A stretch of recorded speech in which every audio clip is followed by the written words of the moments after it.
All right, so we're going to talk some more about some gi chokes from the back. All right, first question though, you must know the answer to this or you will flunk your next belt test. Do gi chokes only work on gis? No. No. What do gi chokes work on? Anything.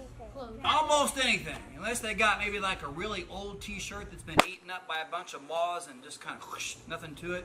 Other than that, any kind, I'm looking around the room and I think I can choke anybody here with their shirt on. Yeah, so yeah, it works on just about anything. So don't get caught, don't make the mistake that a lot of people do and think that, well, gi is not really practical for self-defense. Not true, not true. The Gracie jiu-jitsu people have a saying, either train with a gi or get choked out on the street by someone who does. And that is the truth.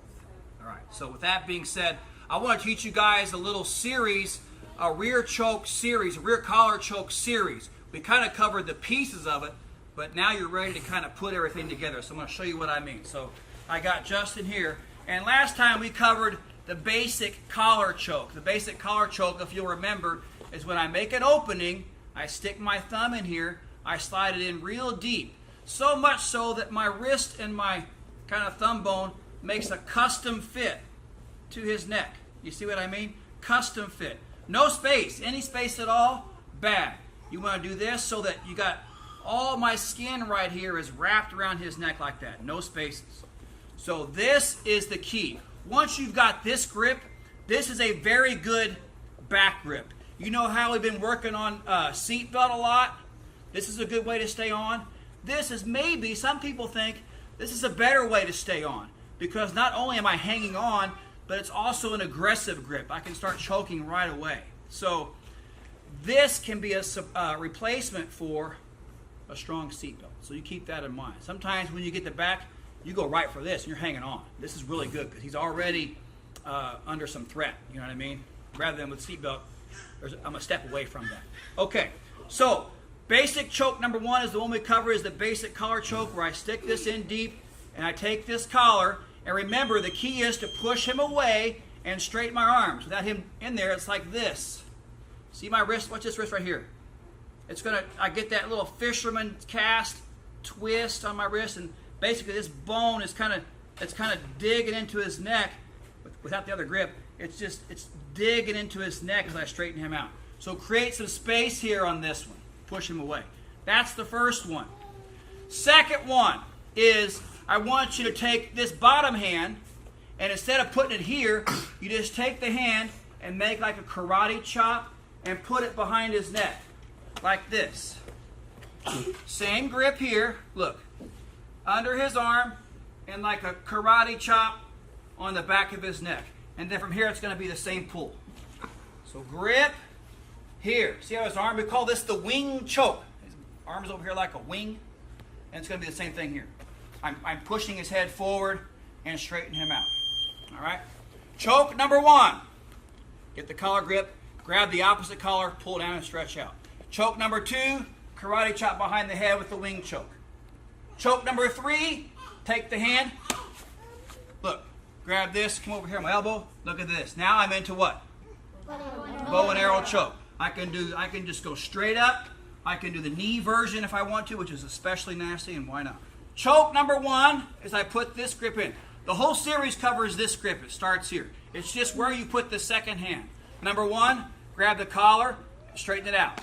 Number two, put it behind the head and straighten it out. It's almost like a cigar chopper here. Boom. Number three, grab the knee.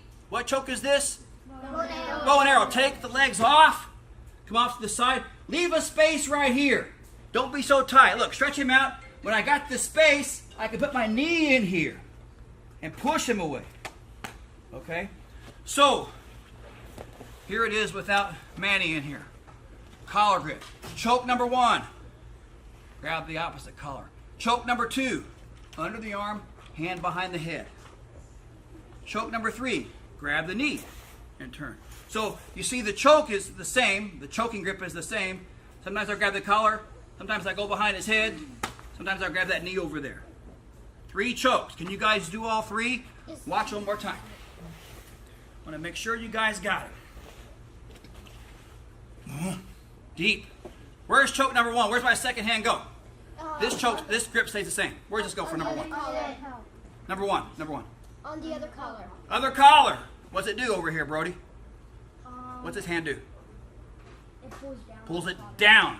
I don't want to be choking him and have this kind of slack come up. Take the slack down and stretch him out with the fisherman's grip. All right. Choke number 2. Sinead, where's the hand go this time? It goes on his eyes leg. That's choke number 3. Choke number 2. Karate chop behind his neck. Karate chop behind his neck and stretch him out here. Which is actually, this is really strong too. Choke number 3, Robert. Choke number 3, you have the hand, this hand is on his pant leg. Grab his knee. What's this choke called? Bellaire. Grab the knee, disengage the legs, leave some space here. Don't choke right here anyway. You want to stretch him out. And that leaves a gap for the knee, see? Like this. Okay?